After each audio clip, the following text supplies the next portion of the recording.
Shambho Mahadeva Deva, Shiva Sharanam Bhavam, Anantananta Rupaya, Namah Parvati Pataye. Some souls do not worship God in temples alone. They worship Him through breath, through art, through sacrifice, until their entire life becomes a hymn rising toward the divine. This is the story of such rare beings, a musician whose every note shook the heavens, and parents whose surrender was so complete that even destiny bowed before their devotion. When hearts like these awaken, Lord Shiva himself bends down to listen. In the sacred town of India lived Tiru Neelakanta Yazhpanar, a humble devotee whose worship did not flow through rituals or elaborate ceremonies, but through music. He had an instrument, and that instrument was his entire world. Each string was a nerve of his spirit, and each melody a whispered mantra offered to Mahadev. Wandering across holy shrines, he played not for crowds, not for fame, but for one listener alone, Lord Shiva. One day, at the majestic temple of Madurai in India, Yazhpanar stood outside the sanctum, singing with such purity that even the celestial realms seemed to draw near. His voice trembled with devotion, and the notes of his instrument carried the fragrance of surrender. That very night, the Brahmins of the temple received a divine vision. Bring my musician inside, let him sing where my heart resides. And at dawn, Yazhpanar was ushered into the inner sanctum. As he attempted to sit on the floor, a divine voice echoed again. If the instrument touches the wet stone, it will be damaged. Bring him a golden seat. A gold seat was placed, and Yazhpanar sat before the Lord Himself, offering a song that rose like a prayer carved from his very soul. Later, Yazhpanar again stood outside the temple singing, and once again the Lord longed to hear him sing closely.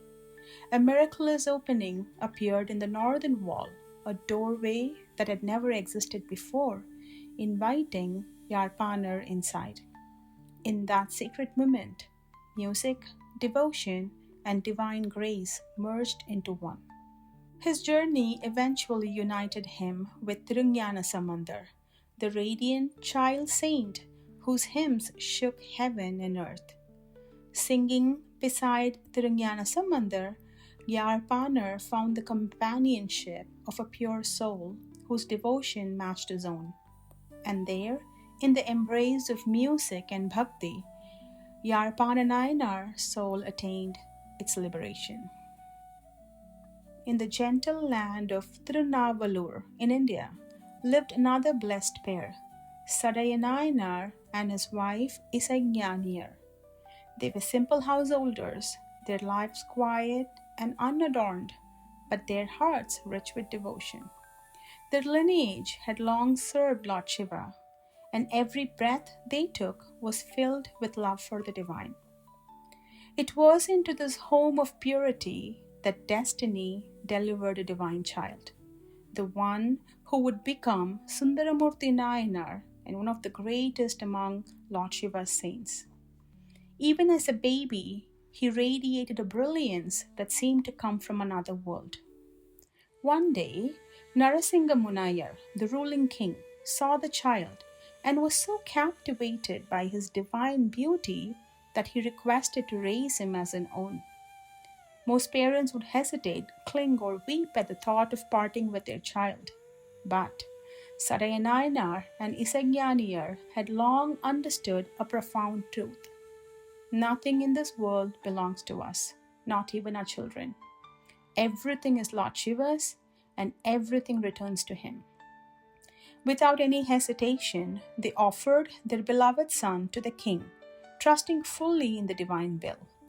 Their surrender was complete, their devotion was total, their detachment was the mark of saints. They lived the rest of their lives in quiet service, untouched by sorrow, untouched by pride, moving through the world with the calm radiance of souls who are already free. When their time came, they ascended effortlessly into the grace of Mahadev, their lives shining as beacons for all householders who walk the path of devotion. Thus unfold the final stories in the sacred tapestry of the 63 Nayanars. One worshipping through music, one through surrender, and one through motherhood transformed into sacrifice. Their paths were unique, their offerings were different, but all flowed toward the same eternal source, the feet of Lord Shiva. Yazhpanar Nayanar showed us that a single song offered with sincerity can open doors even stone cannot hold. Sadaya Nayanar and Isaijnaniyar showed us that true devotion asks for everything and gives back freedom from the world itself. Their paths were different, their offerings were unique, but their devotion and the destination was the same, the feet of Mahadev. And with this story, we arrive at the end of our sacred journey, the closing chapter in the lives of the 63 Nayanars. It has been my honor, my blessing, and my deepest joy to walk through their lives of fire and devotion, to read them, to feel them, and to narrate them as a humble offering at the feet of Lord Shiva. This entire series was never meant to be a scholarly narration. It was my small act of love, my own simple expression of respect for Mahadev and for the saints who loved him more than life itself.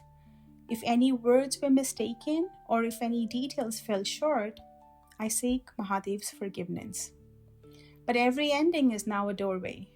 And so next week, with the same devotion, we begin a new journey into one of the deepest, most profound scriptures ever revealed, the Linga Puran. May the devotion of the Nayanars live forever with us. May Lord Shiva hear the music of our hearts and walk toward us as we walk toward him. May Jagatpita Mahadev bless us all. Keep seeking, keep chanting, keep surrendering. Om Namah Shivaya.